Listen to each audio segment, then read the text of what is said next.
Imagine a man for whom the United States government has placed a staggering $15 million bounty, a sum exceeding what was offered for Osama bin Laden at the peak of his hunt. This is a figure pursued for over 15 years by the elite forces of the DEA, the CIA, Mexican intelligence, and Interpol. Yet he remains a phantom, his existence only confirmed by mountains of corpses and tons of narcotics flooding American city streets. This is a man whose organization commands territory larger than many European nations, with estimated annual revenues reaching $20 billion. This isn't a character plucked from a Hollywood thriller or a journalist's fabrication. This is Nemesio Oseguera Cervantes, known globally as El Mencho, the most dangerous contemporary drug trafficker, the man who rose from a poor farmer to become the architect of the most brutal drug empire in Latin American history. And this saga did not begin in opulent villas or halls of power, but in a forgotten mountain village where mere survival was the only luxury available. On the 17th day of July, 1966, in the tiny hamlet of Aguililla, tucked away in the mountains of the southwestern Mexican state of Michoacán, a child named Nemesio Oseguera Cervantes was born to impoverished farmers, Jesus and Maria Oseguera. In those years, Aguililla seemed a place where time had stopped in the 19th century. The population barely exceeded 3,000 souls, the majority being illiterate peasants cultivating avocados, lemons, and corn on the rocky slopes of the Sierra Madre del Sur. Electricity was not in every home, running water was non-existent, and the nearest hospital was several hours away via winding mountain paths. The Oseguera family resided in a typical single-story adobe hut made of sun-dried mud bricks, with an earthen floor and a palm leaf roof. Nemesio was one of 8 children, and every mouth to feed turned the family's life into a constant struggle for subsistence. The future trafficker's childhood lacked everything usually associated with that period of life. There were no toys, no books, and no education past the 3rd grade. By the age of 7 or 8, Nemesio was laboring alongside his father and brothers in the avocado orchards belonging to wealthier landowners in the region. The workday commenced at dawn and ended at dusk, with meager pay, a few pesos for 12 grueling hours under the scorching Mexican sun. Avocados back then had not yet become the green gold they are called today, with Michoacán now producing over 80% of the world's export of this fruit, valued at $3 billion annually and hotly contested by drug cartels. In the 1960s and 70s, it was simply a means to avoid starvation for thousands of peasant families like the Osegueras. Michoacán during those decades was a region of stark contrasts and deep-seated social wounds. While Mexico's coastal tourist areas enjoyed American dollars, the mountain regions languished in medieval poverty. Land here was concentrated in the hands of a small number of latifundistas, descendants of Spanish colonizers and the Mexican elite, who owned thousands of acres, while peasants, constituting 90% of the population, either owned no land or held small plots insufficient to feed a family. State development programs bypassed the region, schools operated sporadically, medical aid was unattainable, and the only perceived social mobility for a young man involved either emigration or crime. It was this toxic blend of poverty, lack of opportunity, and social injustice that created the fertile ground for the future flourishing of drug trafficking in the area. But in the late 1960s, Nemesio was simply another hungry child unaware that any other life existed. The situation in Michoacán worsened considerably in the early 1980s. The economic crisis that struck Mexico in 1982, when the nation defaulted on its $80 billion foreign debt, transformed the already difficult life in rural areas into a genuine nightmare. Inflation soared to 100% annually. The peso plummeted visibly, and work grew ever scarcer. For millions of Mexicans, the sole way out was north, to the United States, where even the lowest paid labor earned scores of times more than exhausting work on the plantations. Nemesio Oseguera, then 16 or 17 years old, made a decision that would alter his entire destiny. He gathered his few savings, bid farewell to his family, and embarked on a journey already trodden by millions of his compatriots, the path of an undocumented immigrant crossing the border in search of the American dream.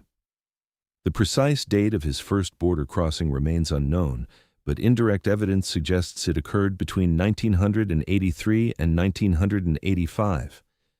Nemesio, like thousands of other mojados, as illegals were called due to their wet backs after crossing the Rio Grande, used the services of a coyote, a guide who, for a few $100s, would facilitate border passage and evasion of Border Patrol units. He settled in California, likely in the San Francisco or Sacramento area, where a substantial Mexican community already existed, ready to welcome a fellow countryman. During his initial years in the United States, Nemesio worked wherever he could get hired without documents or too many questions, on construction sites, in restaurant kitchens, or in agricultural labor. It was hard, low-paying work, but even $7 or $8 an hour seemed like a fortune compared to the few pesos he might earn back in Michoacán. However, the American dream soured into a nightmare on the 28th day of December, 1992, when San Francisco police arrested the 26-year-old Nemesio Oseguera Cervantes on heroin distribution charges. According to U.S. Department of Justice documents, he was found with a small quantity of drugs. Clearly, he was working as a petty street dealer, selling doses to local addicts. He was sentenced to 3 years in prison, but served only a portion of his term before being deported to Mexico in the mid-1990s. This arrest and subsequent deportation marked a critical turning point. Returning to Michoacán penniless, without prospects, but with a criminal record and experience in drug trafficking, albeit at the lowest level, Nemesio Oseguera found himself at a point of no return. Legal avenues were closed to him, and the only thing he knew and could do was how the drug trade functioned. It was at this precise moment that fate connected him with people who would open his path to the big leagues, the Milenio cartel and the omnipotent Valencia family. The Milenio cartel in the mid-1990s was one of the most influential drug trafficking organizations in western Mexico, though its name rarely appeared in international media headlines. Unlike its more famous competitors, the Sinaloa, Tijuana, or Gulf cartels, Milenio preferred to operate in the shadows, avoiding direct confrontations with authorities and spectacular displays of force. The organization was controlled by the powerful Valencia Cornelio family from Michoacán state, whose roots in drug trafficking dated back to the 1970s when the clan leader, Luis Valencia, started with marijuana smuggling across the Pacific coast. By the 1990s, the Valencia empire had evolved into a complex transnational structure specializing in moving Colombian cocaine through Mexican territory into the United States. It was to this organization that the deported Nemesio Oseguera joined, likely between 1995 and 96, through connections from his home state and recommendations from figures in Michoacán's criminal underworld. For Nemesio, this wasn't merely joining a criminal group, it was entering a family, in the most literal sense of the word. The young Oseguera quickly proved to be a reliable, disciplined, and utterly loyal operative, qualities highly valued in an organization where betrayal was punished by death and trust was earned through years of impeccable service. His American experience, though unsuccessful, his command of English and his understanding of the cross-border drug market made him a valuable asset. But the true ascent in his career came through a marriage that transformed him from a mere enforcer to a member of the cartel's ruling dynasty. Nemesio married Rosalinda González Valencia, the niece of one of the organization's leaders, Armando Valencia Cornelio, known by the nickname El Maradona. This union, forged in the late 1990s, was a typical marital alliance for Mexican narco clans, strengthening internal bonds and ensuring loyalty through kinship. Rosalinda came from the branch of the Valencia family that managed the cartel's financial flows, and this marriage granted Nemesio access to the organization's inner circle.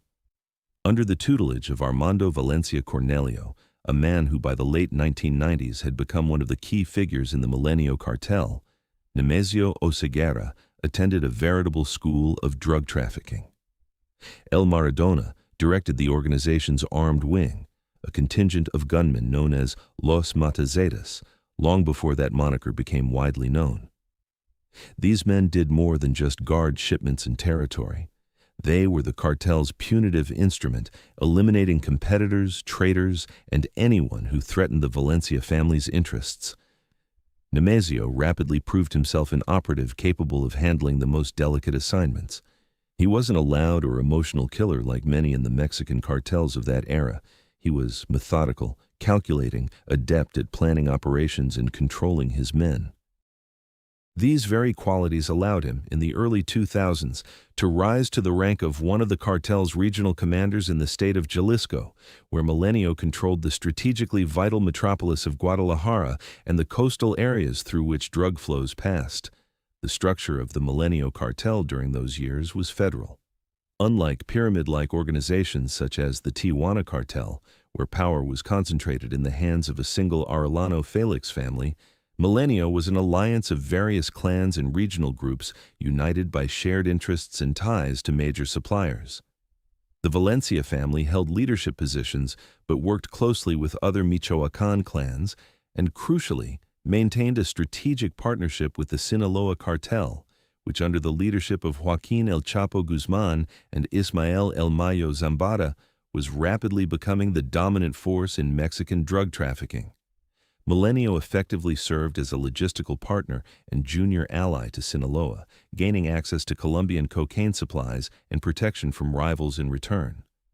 This system functioned flawlessly until the beginning of the 2000s, when a threat emerged on the horizon that would redraw the entire map of Mexican drug trafficking.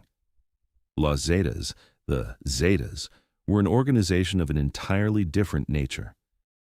Formed in 1999 as the military wing of the Gulf Cartel, this group was composed of defectors from the elite Mexican Army unit GAIF, trained by American and Israeli instructors in counter-narcotics techniques, but switched allegiance to the drug traffickers for pay many times higher than their military salaries. By the early 2000s, Los Zetas had evolved into the most ruthless and professionally organized military structure in the history of Mexican crime. They did not merely protect shipments, they seized territory, established control over entire states, employing scorched earth tactics and calculated displays of terror. Their expansion westward, into the areas of influence of the Sinaloa and Milenio cartels, was only a matter of time. And when, between 2002 and 2003, the first Zetas detachments began appearing in Michoacán, demanding submission and taxes from local traffickers, it was a declaration of war.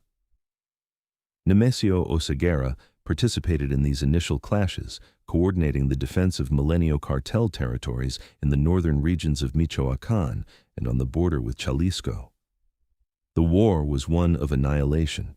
Kidnappings, torture, and mass murder became the daily routine. Dismembered enemy bodies were left on roads as warnings, and entire villages were abandoned by residents fleeing the violence from both sides. But on the 12th day of August 2003, an event occurred that shifted the balance of power. Armando Valencia Cornelio, El Maradona, was arrested by federal police in Guadalajara. His capture by federal agents was a devastating blow to the Milenio cartel. He was not just a military commander but also one of the key links between the organization's various clans. With his disappearance, the cartel's structure began to falter. Los Zetas, sensing the enemy's weakness, intensified their pressure, invading deeper into Michoacán. By the end of 2003, the situation was critical. Many Milenio commanders were forced to flee their home regions, escaping the Zetas' advance. Nemesio Oseguera, having lost his patron and mentor, made a decision that seemed like a retreat at the time but was, in fact, a strategic maneuver. He relocated to the neighboring state of Jalisco, to Guadalajara, where, under the protection of allies from the Sinaloa cartel, he began building his own structure. What seemed like an end was merely the beginning, the start of the path that would lead to the creation of the most dangerous drug empire of the 21st century. Jalisco in the mid-2000s was a territory where the power of the Sinaloa cartel was absolute. But this power had a face and a name: Ignacio Nacho Coronel Villarreal. This man, born in 1954 in Canelas, Durango State, had become one of the three key figures in the Sinaloa Empire by the start of the new millennium, alongside El Chapo Guzman and El Mayo Zambada. Coronel controlled the entire Pacific corridor from Jalisco to Nayarit, managed gigantic methamphetamine production labs, and coordinated cocaine flows through the port of Manzanillo. According to DEA estimates, his personal fortune reached $1 billion by the late 2000s, and the territory under his command generated up to 30% of all revenue for the Sinaloa cartel. For men like Nemesio Oseguera, arriving in Jalisco after the defeat in Michoacán, Nacho Coronel was more than a boss. He was an umbrella, a protector, and the sole reason they could continue operating. El Mencho, as he was already called in criminal circles, integrated himself into Coronel's structure, gaining control over several municipalities in southern Jalisco, and dedicating himself to what he did best, drug logistics and managing armed cells. However, the Milenio empire from which El Mencho originated was fading. On the 28th day of October 2009, in an upscale Guadalajara neighborhood, Oscar Orlando Nava Valencia, known as El Lobo, one of the last active leaders of the Milenio cartel and grandson of the clan founder Luis Valencia, was arrested. His capture by federal agents marked the symbolic end of an era. The organization that had controlled western Mexico for 2 decades disintegrated into dozens of smaller factions, each vying for survival in the new landscape. Some elements shifted under the Sinaloa cartel's wing, others tried to establish independent structures, and still others were annihilated by rivals. El Mencho was among those who formally submitted to Nacho Coronel while keeping his own team, a group of trusted individuals, many of whom were his countrymen from Michoacán or relatives through the sprawling Valencia family network. This team would become the nucleus of the future CJNG, but for now they were just another cell in the massive engine of the Sinaloa cartel. On the 29th day of July, 2010, at 11 in the morning, a shootout erupted in a residential area of Zapopan, a suburb of Guadalajara, which would completely reshape the power configuration in western Mexico. Ignacio Coronel Villarreal was killed during a raid conducted by a unit of the Mexican army. The official account claimed the 56-year-old trafficker had opened fire on the military personnel and was killed in the ensuing exchange. However, many details of this operation continue to raise questions among experts. Coronel was in a safe house, surrounded by guards, and his location was known only to a select few. The surprisingly swift arrival of the military, the lack of efforts to take him alive, and the immediate removal of the body all fueled theories of betrayal within the Sinaloa cartel or a targeted elimination ordered by competing factions. But whatever the truth, the outcome was undeniable. A power vacuum emerged in Jalisco, and assets worth billions of dollars were left unclaimed. What followed can be compared to a bloody division of a mafia clan's inheritance. Nacho Coronel's territory, Jalisco, Colima, Nayarit, part of Michoacán, became a battlefield among various claimants to the throne. The Sinaloa cartel attempted to maintain control by appointing new figures, but the central leadership represented by El Chapo and El Mayo was thousands of miles away in the northern states, limiting their ability to manage the situation. Independent groups began to emerge locally. One of the strongest was La Resistencia, under the command of Ramiro Pozos Burgueño, known as El Molca, a former Milenio commander who had also operated under Coronel's protection. El Molca was an expert trafficker controlling several key routes and methamphetamine production labs. He claimed Coronel's legacy, and with good reason, his men controlled a significant portion of the production capacity. But he had a competitor who proved to be smarter, more ruthless, and more far-sighted. When Coronel died, Nemesio Oseguera was 44 years old, the age of maturity for a drug trafficker. He had spent nearly 15 years in the criminal business, endured deportation, war with Los Zetas, the collapse of the Milenio cartel, and years working in the shadow of more powerful bosses. Now, it was his moment. El Mencho began to act with surgical precision. The first step was to unite all the remaining militants and commanders of the dissolved Milenio, those who had not joined La Resistencia under his own banner. He leveraged family ties through the Valencia and Gonzalez clans, bringing in the financial wing led by his wife's brothers, Jose and Abigail Gonzalez Valencia, who controlled money laundering schemes through a network of companies in Mexico, the United States, and Latin America.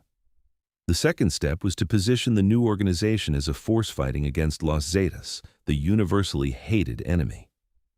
By the end of 2010, banners carrying a message signed by the enigmatic acronym CJNG, Cartel de Jalisco, Nueva Generación, New Generation Jalisco Cartel, appeared on the streets of Guadalajara. The message was straightforward. We have come to protect the people of Jalisco from Los Zetas. With respect, CJNG.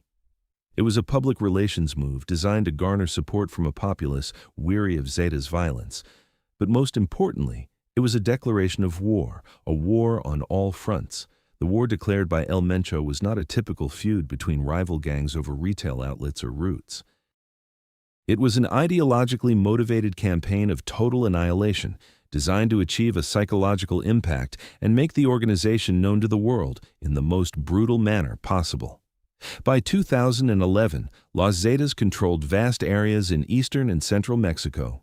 The states of Tamaulipas, Veracruz, San Luis Potosí, and parts of Hidalgo and Puebla.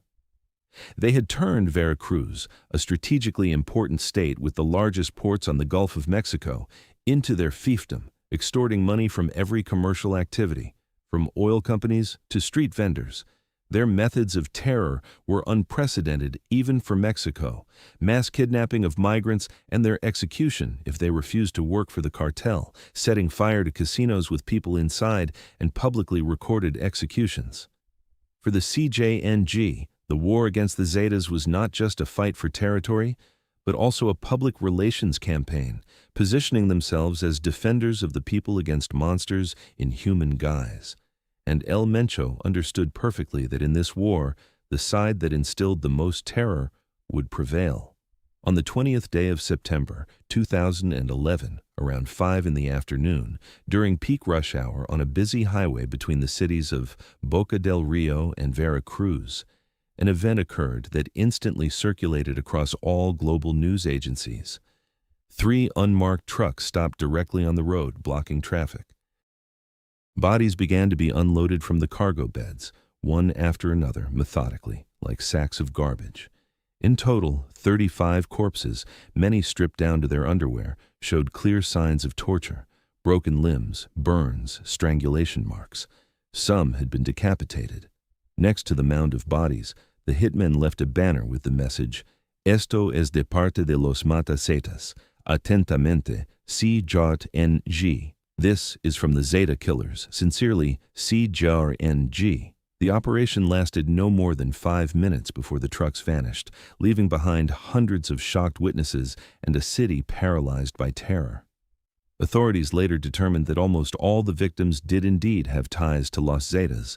They were low-level dealers, informants, and street gang members working for the cartel. But the manner of their elimination and the public display of the bodies were calculated for maximum impact.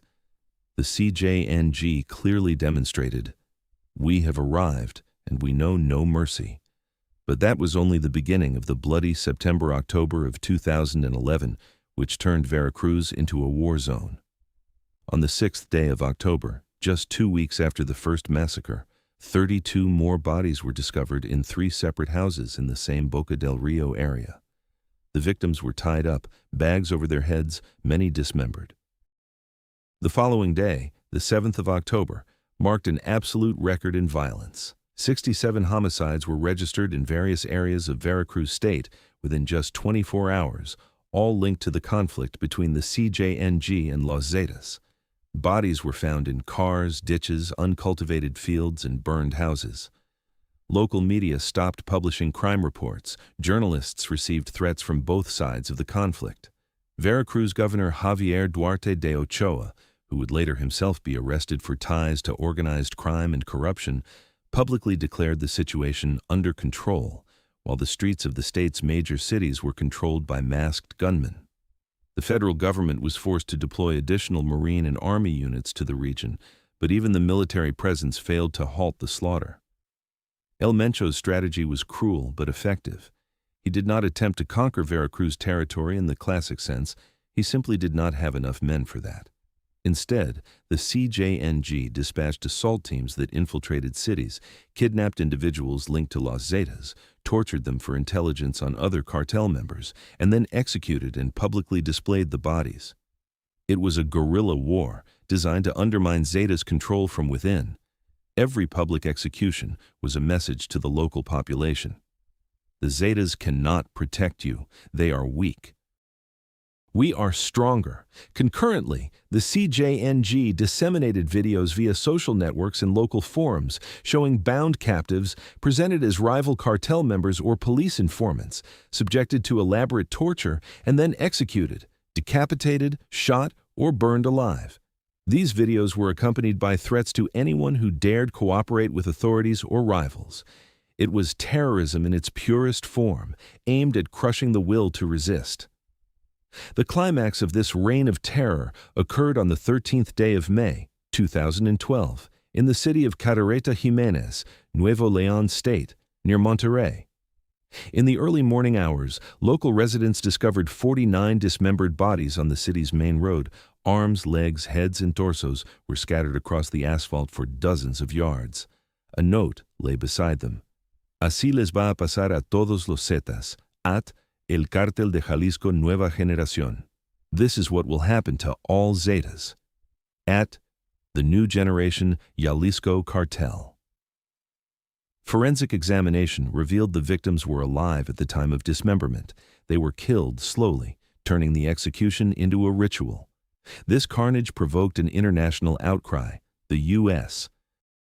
Department of State issued a special advisory for American citizens against traveling to northeastern Mexico, and President Felipe Calderón was compelled to issue a statement acknowledging that the country was experiencing an unprecedented security crisis. In the 2 years of the CJNG war against Los Zetas, from 2011 to 2012, over 2,000 people were killed in the states of Veracruz, Nuevo León, Tamaulipas, and Jalisco. El Mencho had achieved his goal. The CJNG name was now known throughout Mexico. But the price of this notoriety was measured in rivers of blood. The war with Los Zetas brought El Mencho not only notoriety, but also something far more valuable: territory and respect. By the end of 2012, the CJNG controlled a significant portion of Jalisco State, including the strategically vital Guadalajara, Mexico's second-largest city with a population exceeding 5 million people. But for a man with El Mencho's ambitions, this was insufficient. While competitors licked their wounds after the bloody clashes, he systematically expanded areas of influence, transforming the CJNG from a regional group into a multinational corporation of death. By 2013, the cartel had established total or partial control over the states of Colima, Nayarit, Guanajuato, part of Michoacán, and had begun expansion into Tijuana, traditionally considered the territory of the eponymous Arellano-Felix cartel. But the primary objective remained Michoacán, El Mencho's home state, a state incredibly rich, producing up to 70% of Mexican avocados, where control of the land meant control of billions in legal and illegal economic flows.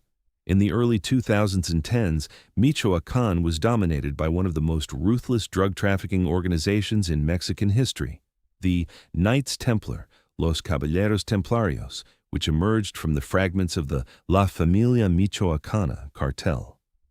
Led by the charismatic and psychopathic Servando Gomez Martinez, nicknamed La Tuta, the Templars controlled not only drug trafficking, but literally every aspect of the state's economy, collecting taxes from avocado and lemon producers, mine owners, and controlling ports and even schools.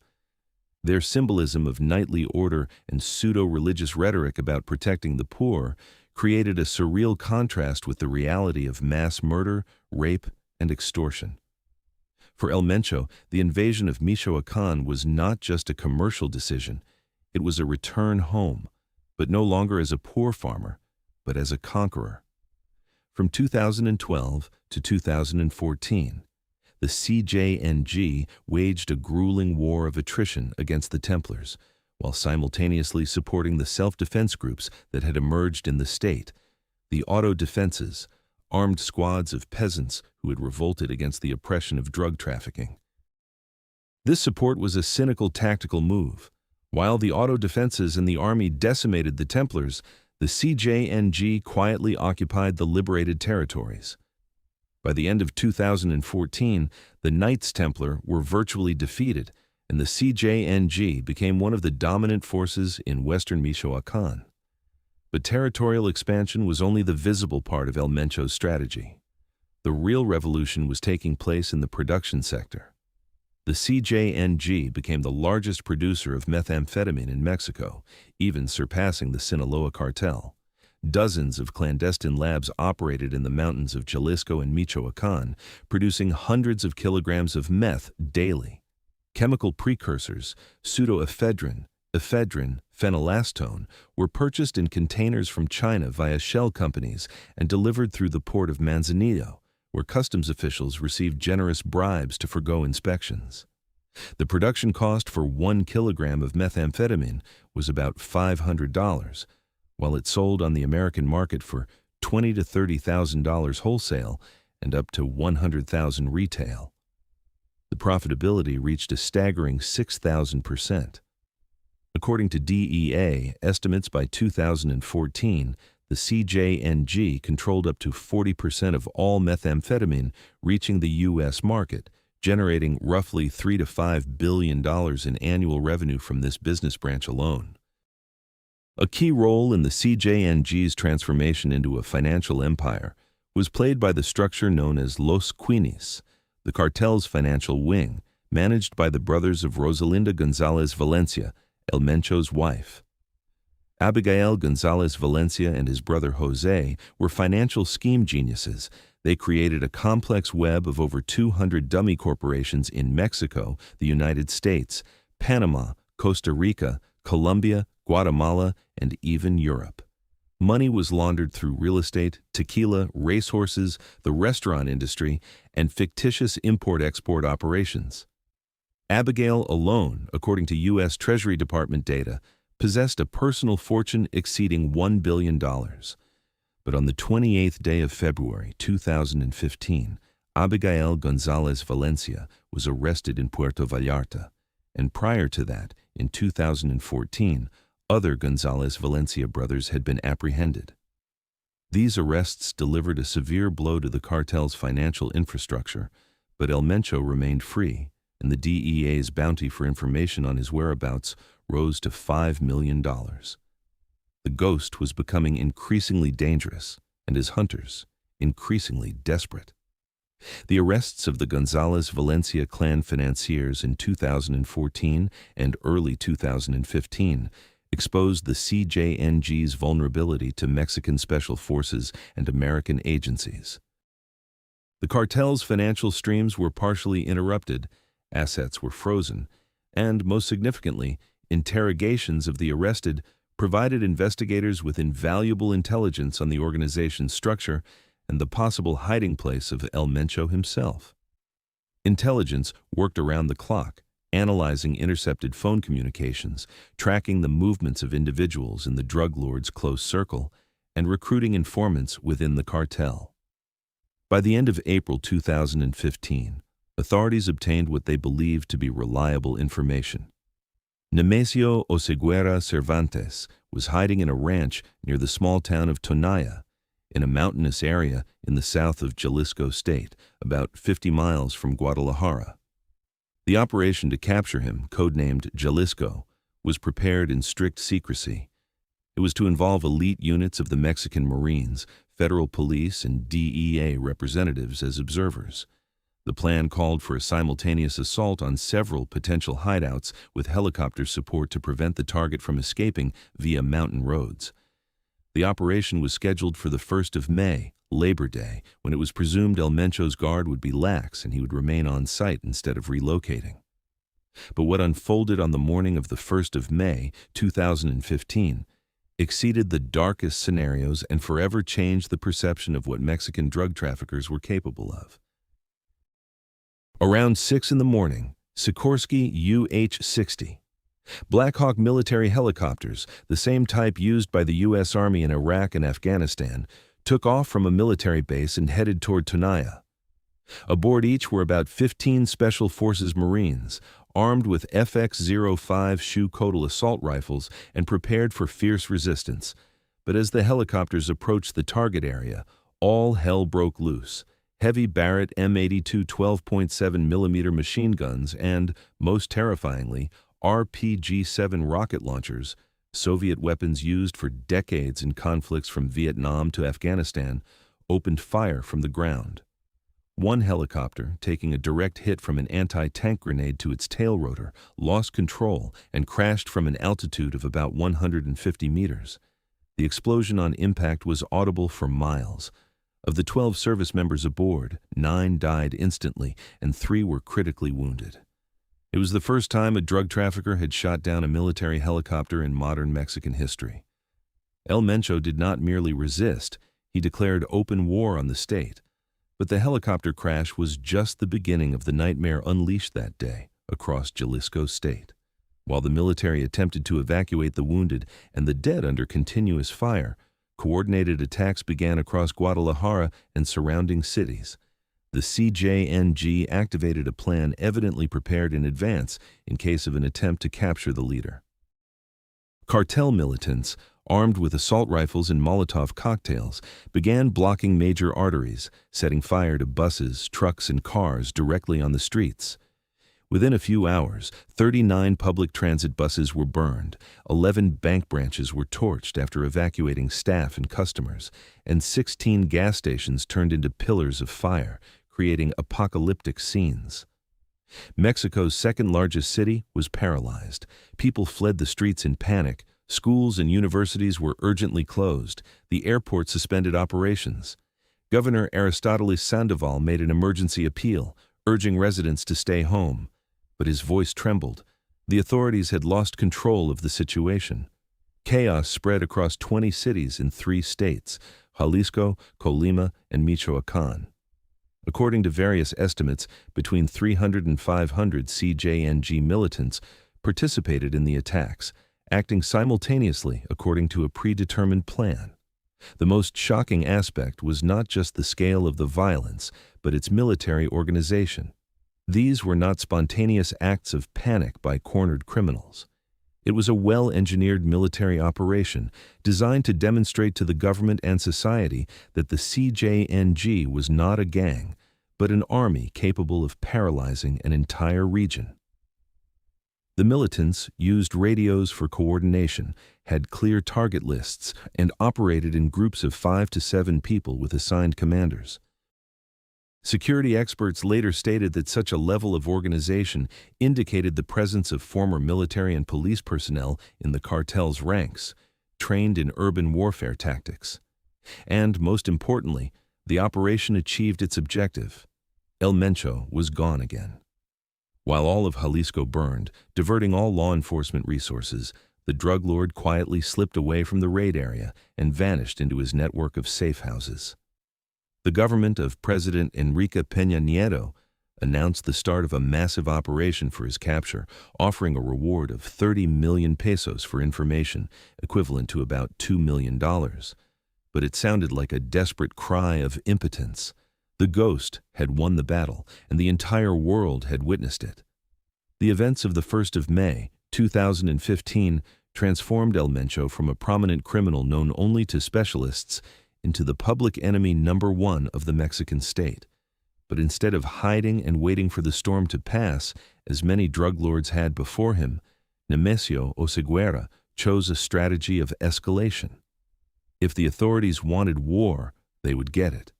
If they thought the cartel would be intimidated by reprisal after the death of 9 service members, they were profoundly mistaken. The CJNG switched to a tactic of systematic terror, directed not only against rival groups, but also against the structures of order itself.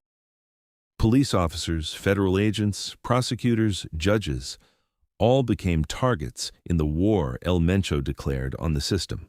As early as the 19th of March, 2015, a month and a half before the helicopter attack, an incident occurred that showcased the cartel's new level of cruelty. An ambush was set for a Jalisco state police convoy on the highway between Guadalajara and Puerto Vallarta. 15 officers died in a coordinated attack involving rocket launchers and heavy machine guns. Their bodies were found in burned vehicles. Some were finished off with shots to the head after they had stopped resisting. But the most terrifying message was left at the massacre site. Seguimos firmes, CJNG. We remain steadfast, CJNG. It was a declaration of intent. After May 2015, the hunt for law enforcement turned into a system. Between 2015 and 2018, over 150 police officers were killed in Jalisco State, most in targeted attacks. CJNG militants tracked officers near their homes, killed them directly on the street in front of their children and wives, and attacked patrol cars from moving vehicles. In August 2015, the federal prosecutor Roberto Alcaraz, who was investigating the cartel's financial schemes, was kidnapped and later found dead in a Guadalajara suburb. His body was discovered with 15 stab wounds and signs of brutal torture, his fingernails torn out and fingers broken. Beside the corpse lay a note, "For sticking your nose where it didn't belong." Concurrently, the CJNG began actively using videos as a weapon of psychological warfare. Professionally shot footage appeared online showing bound captives, presented as rival cartel members or police informants, subjected to sophisticated torture, and then executed, beheaded, shot, or burned alive. These videos were accompanied by threats to anyone who dared cooperate with authorities or rivals. It was pure terrorism, aimed at suppressing the will to resist. But the main arena of war during these years became the state of Guanajuato, the industrial heartland of central Mexico, through which the most important highways connecting the capital to the north of the country passed. Here, the CJNG clashed with the local criminal group Santa Rosa de Lima Cartel, led by José Antonio Yepes Ortiz, nicknamed El Marro. Santa Rosa specialized in huachicoleo, the theft of petroleum products from the pipelines of the state company Pemex, generating hundreds of millions of dollars annually. El Mencho could not allow such a lucrative business to remain outside his control. From late 2017, Guanajuato transformed into a zone of continuous armed conflict. In 2018, over 3,600 homicides were registered in the state, more than in many active military conflict zones. Decapitated bodies were found at dawn near police stations. Banners with threats were hung in city squares. Cars exploded. Massacres occurred in bars and restaurants. Guanajuato became Mexico's most dangerous state, a grim statistic that would persist for years to come. During the same years, a serious blow was dealt to El Mencho's own family. On the 30th day of January 2014, his son Rubén Oseguera González, known as El Menchito or El Mozo, was arrested in an elite Guadalajara neighborhood. He was 23 years old at the time of his arrest and was already considered one of the heirs to his father's empire, commanding an elite CJNG combat unit. The first arrest was almost farcical. A judge released him on bail a few months later due to procedural irregularities during his detention, sparking scandal and accusations of corruption. But on the 23rd day of June 2015, Menchito was arrested again, and this time the authorities made no mistakes. He was extradited to the United States in February 2020, where he was tried on charges of drug trafficking and money laundering. For El Mencho, it was a personal tragedy, but it did not make him back down. On the contrary, the violence intensified, as if the drug lord were taking revenge on the state for every day his son spent in a cell.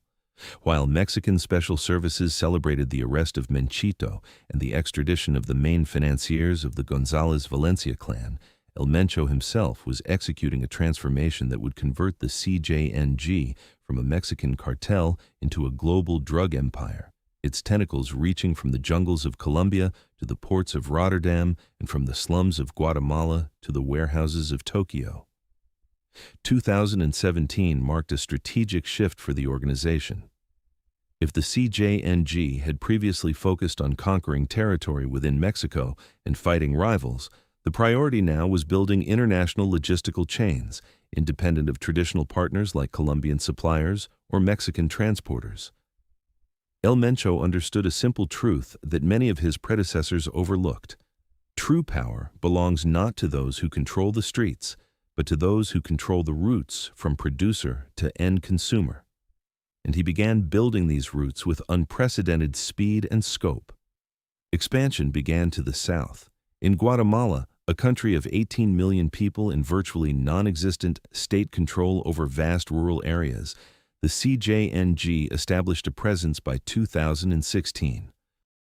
Local gangs like Mara Salvatrucha and Barrio 18, traditionally serving the Sinaloa cartel, were presented with a choice: submit to CJNG control or face annihilation. Many chose the former. Guatemalan ports on the Pacific coast, Quetzal and San Jose, became transit points for cocaine, moving north from Colombia by sea. Costa Rica, known for its beaches and ecotourism, transformed into a headquarters for the cartel's financial operations. Here, in the capital San Jose, hundreds of millions of dollars were laundered through a network of shell corporations and invested in real estate, restaurants, and hotels. By 2018, Costa Rican authorities had arrested over 50 people linked to CJNG financial schemes, but it was a drop in the bucket. In Colombia, the source of the bulk of the cocaine, El Mencho established direct contact with producers, bypassing traditional intermediaries. Instead of buying finished product from Colombian cartels, the CJNG began financing coca cultivation and production directly in the jungles of the Choco, Nariño, and Cauca departments, effectively becoming a partner to local groups. This allowed them to slash costs and increase profit margins several times over. But the real breakthrough was entry into the European market. Here, ties with the Albanian mafia, one of Europe's most powerful criminal structures, controlling a large portion of the continent's drug trafficking, played a key role. Through Albanian clans based in Tirana but with cells across Europe from London to Milan, CJNG cocaine began arriving at the ports of Rotterdam and Antwerp, hidden in containers of fruit, coffee, and timber. The European market was incredibly lucrative. A kilogram of cocaine that sold wholesale in the United States for $25,000 to $30,000 cost $50,000 to $60,000 in Europe. According to Europol estimates, by 2019, the CJNG controlled up to 20% of all cocaine entering the European Union, amounting to tens of tons annually. Operations were conducted with millimeter precision, drugs were vacuum sealed, treated with chemicals to fool drug-sniffing dogs, and hidden in container double bottoms. And even when a shipment was intercepted, which happened regularly, the losses were offset by the enormous profits from successful deliveries. The Asian direction developed in parallel. Across the Pacific Ocean, utilizing fishing vessels and container ships, methamphetamine and cocaine were delivered to Japan, South Korea, and Australia. The Australian market was particularly profitable, where the street price for methamphetamine reached astronomical figures, up to $500,000 per kilogram retail. Australian police intercepted several large shipments linked to the CJNG in 2019, but this did not halt the flow. The main innovation, however, was the production of fentanyl, a synthetic opioid 50 times more potent than heroin and 100 times more potent than morphine. By 2017, the CJNG initiated industrial production of fentanyl in clandestine labs, acquiring precursors from China through fictitious chemical companies. Fentanyl was the ideal product for cartels, cheap to produce, compact for transport, and incredibly profitable. 2 kilograms of fentanyl could be carried in a standard bag, and that quantity yielded millions of dollars on the American market. But the cost was monstrous. The fentanyl overdose epidemic in the United States claimed tens of thousands of lives, turning the drug crisis into a national tragedy. On the first day of April 2018, the U.S. Department of State announced an increase in the bounty for information, leading to the arrest of Nemesio Oseguera Cervantes to $10 million, an unprecedented sum, equating him with the leaders of terrorist organizations like ISIS. But El Mencho remained a ghost, and in March 2020, the DEA and partner agencies conducted a large-scale operation, codenamed Project Python, resulting in the arrest of over 600 individuals linked to the CJNG across the United States and the seizure of narcotics worth over $100 million. But the empire's architect once again remained out of reach, continuing to manage his global network from hideouts somewhere in the Jalisco mountains. The year 2020 began for Mexico not only with the COVID-19 pandemic, which paralyzed the economy and claimed hundreds of thousands of lives, but also with an escalation of the drug conflict that turned entire regions of the country into war zones. The CJNG, by this point, controlled or contested territory in 23 of Mexico's 32 states. But this expansion meant simultaneous warfare on dozens of fronts against a multitude of enemies. The principal among these remained the Sinaloa cartel, Mexico's oldest and, until recently, most powerful drug trafficking organization. Following El Chapo Guzman's arrest in 2016 and his extradition to the United States in 2017, the cartel was led by Ismael El Mayo Zambada and El Chapo's sons, known as Los Chapitos. Between the CJNG and Sinaloa, a battle erupted for the strategic state of Zacatecas, located in central Mexico, at the crossroads of the main drug routes from north to south. The war in Zacatecas began in 2019, but peaked in 2021. In the first half of that year alone, over 1,000 homicides were registered in the state. Bodies were found in mass graves, abandoned in squares, or hanging from bridges. The cities of Fresnillo and Guadalupe turned into battlegrounds where daytime gunfights were common and residents stayed indoors for weeks. But if Zacatecas was a strategic necessity, for El Mencho, Michoacán remained a personal war, a return to his homeland not as a fugitive, but as a conqueror. Here, the CJNG clashed with a coalition of local groups united under the name Cartels Unidos, United Cartels. This coalition included the remnants of the Knights Templar, groups from La Nueva Familia Michoacana, as well as armed self-defense squads that once fought drug traffickers but had now themselves transformed into criminal structures. Michoacán burned.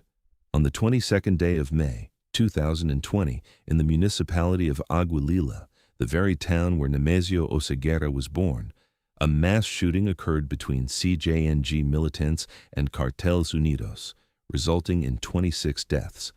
Streets were littered with automatic weapon casings, 11 vehicles were burned, and the local hospital was overwhelmed with the wounded. It was a war for a symbol, for the right to claim control over the land where the most dangerous drug lord of the modern era grew up. Guanajuato remained Mexico's bloodiest region. The war with the Santa Rosa de Lima cartel reached unprecedented ferocity. On the second day of August 2020, El Maro, the leader of Santa Rosa, was finally arrested by the military after a manhunt spanning many months. But this did not bring peace. The CJNG continued to methodically destroy the remnants of the group, and local gangs attempting to fill the power vacuum became new targets. On the 9th day of March 2021, 19 executed bodies, men between 18 and 30 years old, were discovered shot in the head in the city of Irapuato.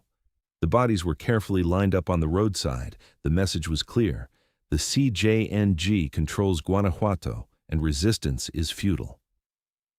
By the end of 2021, Guanajuato registered over 4,000 homicides, an absolute record for the state and one of the highest rates of violence globally outside of active war zones.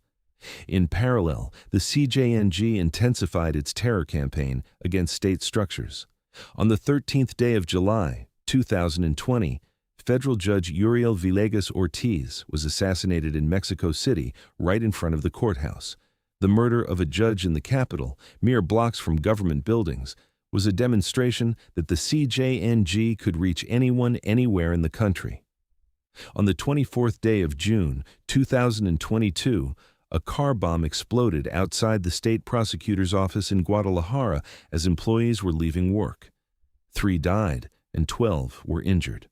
The use of explosive devices showed the cartel's tactical evolution from street shootouts to acts of terrorism characteristic of terrorist organizations. But the most cynical development was the recruitment of children and adolescents. The CJNG actively recruited minors from poor areas, offering them easy money and status. Youths aged 13 to 16 became hawks, observers transmitting information on police movements, drug couriers, and sometimes even assassins. Authorities dubbed this the Fentanyl generation, an entire cohort of young Mexicans for whom working for the cartel was the only available prospect. On the 11th day of February 2020, Ruben Oseguera Gonzalez, El Menchito, was extradited to the United States, where he faced charges of international drug trafficking, firearms use, and conspiracy to commit murder. In July 2023, he pleaded guilty and was sentenced to life imprisonment without the possibility of parole. For El Mencho, this was a personal tragedy. His only son would spend the rest of his life in a maximum security American prison. But the blows to the cartel's structure continued. In March 2022, Carlos Enrique Sanchez Martinez, known as El Chiquis, one of the CJNG's regional commanders, was arrested. In August of the same year, Juan Carlos Gonzalez, LRR, responsible for operations in Michoacán, was captured. But the organization continued to function like a many-headed hydra. New leaders replaced the arrested ones, and El Mencho himself remained elusive. By April 2022, the bounty on him had reached $15 million, the highest sum in history for a Mexican criminal. Meanwhile, rumors about his health began to circulate. Sources reported kidney problems, diabetes, and the need for regular dialysis. But verifying this information was impossible. The ghost remained a ghost. The year 2023 began with news that struck law enforcement on both sides of the border like a thunderbolt. On the 26th day of July, Mexican military forces conducted the largest operation against the CJNG in Jalisco state, seizing a secret ranch in the mountains of the municipality of Talpa de Allende. What they discovered there exceeded the boldest suppositions of analysts. On an area exceeding 15 hectares, there was a genuine military camp, arms depots, including 50 AR-15 and AK-47 assault rifles, 20 grenade launchers, military-grade body armor, night vision equipment, secure communication gear, and, most shocking, 4 handmade armored vehicles, monster trucks fitted with machine gun mounts. But the main discovery was the drones, not toys, but professional drones with a payload capacity of up to 10 kilograms, equipped with mounts for explosive devices and grenades. The CJNG had evolved into an army utilizing 21st century technology. DEA experts who studied the seized material stated that the cartel's level of equipment was comparable to that of small state armed forces. It was not a criminal syndicate. It was a parallel military structure. But while authorities displayed the seized weapons and spoke of a significant blow to the cartel's infrastructure, a tragedy of unprecedented proportions was unfolding on the streets of American cities. The fentanyl crisis, which the CJNG, alongside other Mexican cartels, had transformed into an industry, claimed the lives of over 70,000 Americans in 2023, more than the total U.S. losses in the Vietnam War. The synthetic opioid produced in clandestine labs in Jalisco and Michoacán from Chinese precursors flooded the market. It was so potent that only 2 milligrams, an amount resting on the tip of a pencil, could kill an adult. The CJNG began producing counterfeit pills that mimicked legal painkillers like oxycodone or Xanax but contained lethal doses of fentanyl. Teenagers purchased them via social networks, unaware they were handling death. The administration of U.S. President Joe Biden declared fentanyl a national security threat, but stopping the flow was impossible. It passed through dozens of illegal border crossings, through tunnels, via drones, and through couriers. On the first day of October 2024, a historic event occurred in Mexico. For the first time, a woman, Claudia Sheinbaum Pardo, the former mayor of Mexico City and representative of the leftist Morena Party, became the country's president. In her inaugural address, she promised to continue the policy of her predecessor Andrés Manuel López Obrador, based on the principle of abrazos, no balazos, hugs, not bullets, meaning social programs rather than direct military confrontation with the cartels. But reality proved harder than any election promise. As early as November 2024, the state of Sinaloa was plunged into chaos due to an internal war between factions of the Sinaloa cartel following the arrest of Ismael El Mayo Zambada in the United States, and the CJNG immediately tried to capitalize on its rival's weakness by invading its territories. Guadalajara, León, Tijuana, Puebla. Clashes between groups were reported in all these cities. Sheinbaum was forced to deploy additional National Guard units to the conflict zones, but the effect was minimal.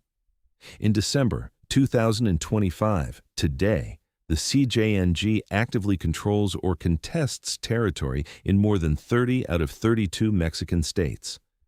The organization, which began 15 years ago as a regional group in Jalisco, has transformed into a transnational empire with a presence in the United States, Central and South America, Europe, Asia, and even Australia. According to estimates from various analysis centers, the CJNG's annual revenue ranges between $20 and $30 billion, making the organization one of the world's wealthiest criminal structures. The number of cartel members is estimated between 15,000 and 20,000 people, including militants, logisticians, financiers, and informants within the police and state bodies. In certain regions of Jalisco, Michoacán, and Colima, the CJNG effectively functions as a parallel state. It collects taxes, resolves disputes, punishes criminals, and even distributes humanitarian aid to the poor, as occurred during the COVID-19 pandemic when the cartel distributed food kits bearing the CJNG logo. But the main question remains unanswered. Where is Nemesio Oseguera Cervantes?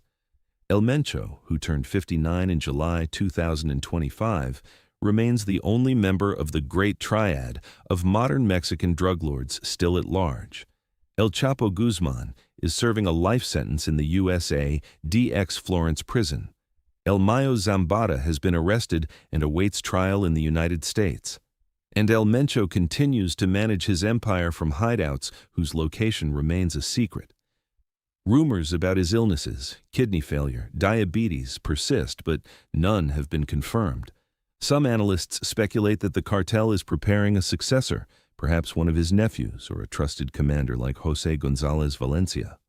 Others believe El Mencho may already be dead, and the organization maintains the myth of his existence to preserve control.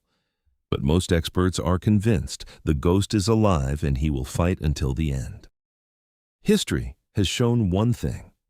Nemesio Oseguera Cervantes has traveled the road from poor migrant to the architect of one of the world's most powerful criminal organizations, and that path has been paved with thousands of bodies, rivers of blood, and an ocean of drugs that continue to poison millions of lives worldwide.